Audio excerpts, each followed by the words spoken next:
মাননীয় মুখ্যমন্ত্ৰী ডাঙৰীয়া নিৰ্বাচন বুলি ক'লে খুবেই চিৰিয়াছ তেখেতে আৰু যিহেতু আমি মাইক্ৰ' মেনেজমেণ্ট ছিষ্টেমটোক আমি বিশ্বাস কৰোঁ। আমাৰ যিমানে ভাল নাথাকক কিয়, আনকি মোদী ডাঙৰীয়াৰ সমষ্টিটো হওক বা হিমন্ত বিশ্ব ডাঙৰীয়াৰ সমষ্টিটো হওক, আমাৰ যিটো মাইক্ৰ' মেনেজমেণ্ট মানে আমাৰ বুথসমূহত থকা যি পৃষ্ঠাপ্ৰমুখ, বুথৰ যি কাৰ্যকৰ্তা বা আমাৰ যি তাত কৰণীয়, আমাৰ প্ৰায় নিৰ্বাচনৰ সময়ত 20-22টা কৰণীয় কাম থাকে আৰু তেখেতে আমি আহি পাই আমাৰ বাক্সা জিলাৰ সভাপতি সাধাৰণ সম্পাদক, চিৰাং আৰু কোকৰাঝাৰ জিলা লেভেলত আৰু মণ্ডল লেভেলৰ সভাপতি সাধাৰণ সম্পাদক আৰু প্ৰভাৰীসকলৰ আলাপ কৰি তেখেতে আমাৰ দলৰনো কি স্থিতি আছে এইটো বুজ ল'ব।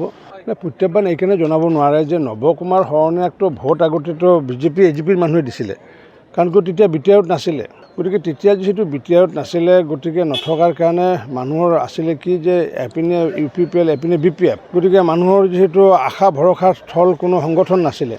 কিন্তু পিছত যিহেতু আমি ভাৰতীয় জনতা পাৰ্টি আৰু অসম গণ পৰিষদ যিহেতু UPPLৰ মিত্ৰদল হৈ পেলাই আজি প্ৰায় অলমষ্ট 50% শ্বেয়াৰত আছোঁ আমি। গতিকে মানুহে এতিয়া অন্ততঃ কথা কোৱাৰ কাৰণে এটা স্থান পাইছে, কথা কোৱাৰ কাৰণে মানুহ এটা পাইছে। যাৰ কাৰণে সেই মানুহসকল যিসকল মানুহে ভোট দিছিলে,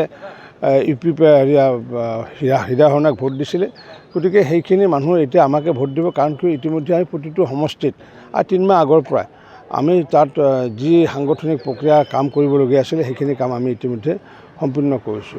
মাননীয় মুখ্যমন্ত্ৰী ডাঙৰীয়া নিৰ্বাচন বুলি ক'লে খুবেই চিৰিয়াছ তেখেতে আৰু যিহেতু আমি মাইক্ৰ' মেনেজমেণ্ট ছিষ্টেমটোক আমি বিশ্বাস কৰোঁ। আমাৰ যিমানে ভাল নাথাকক কিয়, আনকি মোদী ডাঙৰীয়াৰ সমষ্টিটো হওক বা হিমন্ত বিশ্ব ডাঙৰীয়াৰ সমষ্টিটো হওক, আমাৰ যিটো মাইক্ৰ' মেনেজমেণ্ট মানে আমাৰ বুথসমূহত থকা যি পৃষ্ঠাপ্ৰমুখ, বুথৰ যি কাৰ্যকৰ্তা বা আমাৰ যি তাত কৰণীয়, আমাৰ প্ৰায় নিৰ্বাচনৰ সময়ত 20-22টা কৰণীয় কাম থাকে আৰু তেখেতে আমি আহি পাই আমাৰ বাক্সা জিলাৰ সভাপতি সাধাৰণ সম্পাদক, চিৰাং আৰু কোকৰাঝাৰ জিলা লেভেলত আৰু মণ্ডল লেভেলৰ সভাপতি সাধাৰণ সম্পাদক আৰু প্ৰভাৰীসকলৰ আলাপ কৰি তেখেতে আমাৰ দলৰনো কি স্থিতি আছে এইটো বুজ ল'ব।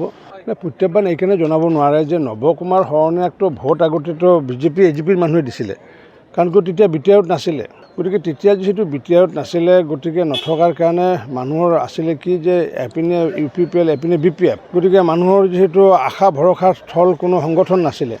কিন্তু পিছত যিহেতু আমি ভাৰতীয় জনতা পাৰ্টি আৰু অসম গণ পৰিষদ যিহেতু UPPLৰ মিত্ৰদল হৈ পেলাই আজি প্ৰায় অলমষ্ট 50% শ্বেয়াৰত আছোঁ আমি।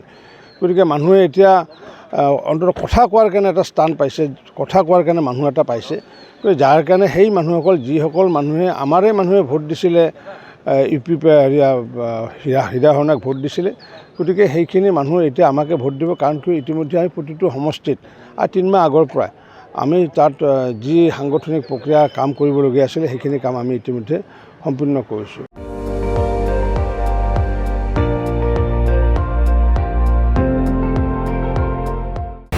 আপুনি চাই আছে ND24, সৰ্বশ্ৰেষ্ঠ নহয় সৰ্বোত্তমৰ দৌৰ।